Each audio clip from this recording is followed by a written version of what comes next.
Welcome to Component.Studio. I'm JT. Component.Studio is basically an app where you can design your own cards, tokens, tiles, chits, that sort of thing.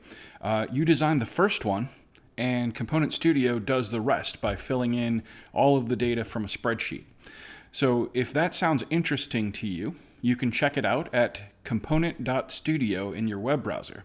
Today's video is about Component.Studio 2, which is the next generation of Component.Studio. And specifically, what I want to talk about in this video are the new, some even more quality of life improvements. I did a video about that a little while ago, but I've added even more quality of life improvements. So I'd just like to go over some of those, and I'm really looking for feedback. So if you see anything that bugs you or see something that you like, leave your thoughts in the comments. I appreciate it. Okay, with that, let's get started. So the first thing that I should point out is that we have added basic content, some kind of sample content, if you will. So if you go ahead and add some text, it actually puts a little bit of text up on the screen. And I think this is important for making sure that when you take an action, something visual happens that you can notice that it happened. So if I add an image, instead of doing a blank image, we just display the CS initials, the Component.Studio initials, as an image. So that sort of thing, I think that goes a long way toward a user understanding what is happening when they take an action. So we've got that. Let's see. Since we've got this image right here, let's talk about that. We can now do relative scaling. So if you want to maintain the aspect ratio of an image, you can do that. So for example, if you want it to be whatever width you specify, but you want it to scale proportionally the height, just enter a 0 into that field. And so now the image is scaled proportionally. Same thing could happen if you did it on the width side. You could put a 0 here and then set a height. Whichever way you want to go, it'll scale it proportionally. I've also added in UI preferences. So one of the things that's become very clear is, there's a lot of icons up in the toolbar here, and they were becoming hard to recognize as a new user coming to the system. How would you know what any of these buttons do? So I thought it would be nice to have a label on them, but of course, depending on your screen size, that makes the toolbar wrap. Like it's doing here. So for example, you can go to the Preferences panel now, and you can turn off toolbar labels. And so now you can see that the toolbar is much more compact. So once you're familiar with what the icons are, you don't have to have that anymore. Likewise, there's another preference in here, and I'll probably add more in the future, but there's another preference in here for layer order. By default, the layer order is bottom up, which is like Photoshop or Illustrator or that sort of thing. So for example, let's come over here. The setup has this background color right there. If I turn that off, see there's no background color. So if that thing is on the bottom. And if I go up one level, there's the title. Again, if I turn that off, you can see that it's there. So these things are showing up in reverse order. So because we're talking about, the thing that's in the background coming forward, essentially. Coming forward means going up.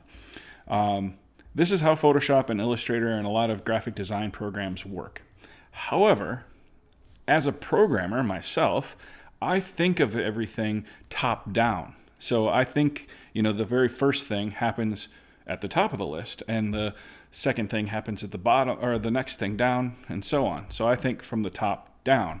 And so it's very confusing to me as a programmer to work from the bottom up. But obviously everybody's going to have a little bit of a different background, so I've changed it so that you can specify your layer order And so now setup is at the top, and we go background and so on. So whichever way works for you, it will do it. And these preferences are not saved in your account, but rather on the device that you are using. So that way you can have different preferences depending on the device. So for example, if you're working on a tablet or your phone or something like that, you might want to have the labels off, but when you are working on your larger screen computer, you can have the labels on. So, and again, that will go for whatever other preferences we might add in the future. So you get preferences per device, which should be pretty useful, I think. I've also added it so that recalc, this recalc button right here, probably can go away in the future. I'm going to keep it for right now, but recalc is currently always on. So if we make a change to something, let's say I come in, let me think about this. If I move the title, for example, we have I believe, if I look at the body, it is, oh no, here we go. This is what I'm thinking of.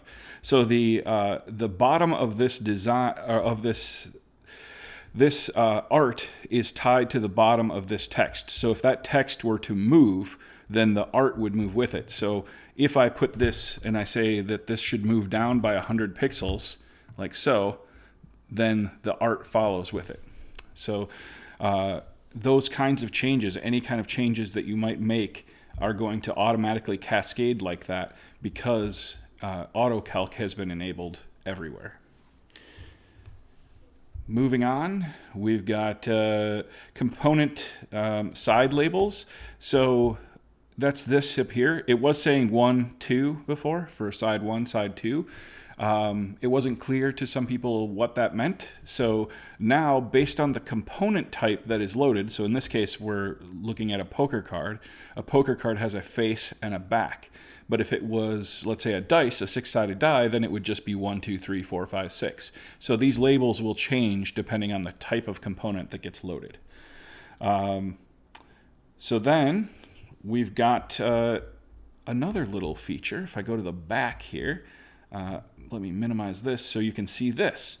So this was a feature request that basically some people weren't, in Component.Studio 1, weren't figuring out or sometimes needed a little bit of a reminder that when they select something in the design, when they select a thing in the design of what type of back this deck should have, this deck of cards, it should tell them something here. So by default, the deck will have a unique front and a unique back, and you're just designing them. But if it's not that, in this case, for example, the first back of this deck will be used as the back for all of the cards, because a lot of games, for example, have a single back, and so you don't need to design a back for each card. So you design just one, and so therefore, if I was looking at card 2 here, which is luck, it would in a unique deck, it would be a different back for each one. But in a situation where you're setting it to unique, to the same, a single back for each one, then you'll get this warning. Likewise, if you specify that there is no back on the deck, then it would give you a warning that there's no back, that sort of thing. So it's just a little bit of a nod to remind you what your settings are. Also added mouse position over here. So if you look right up here, you can see the exact pixel position of my mouse. And if I go to the face, the same thing is true. The exact pixel position, that's interesting. I have to figure out why that keeps moving. The exact pixel position of my mouse right here is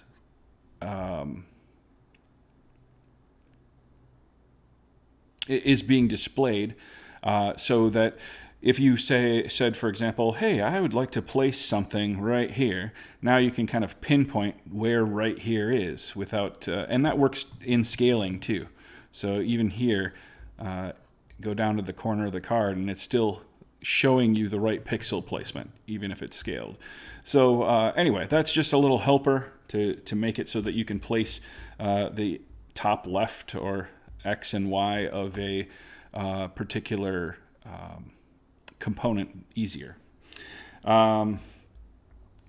Let's see. The next thing is the auto zoom.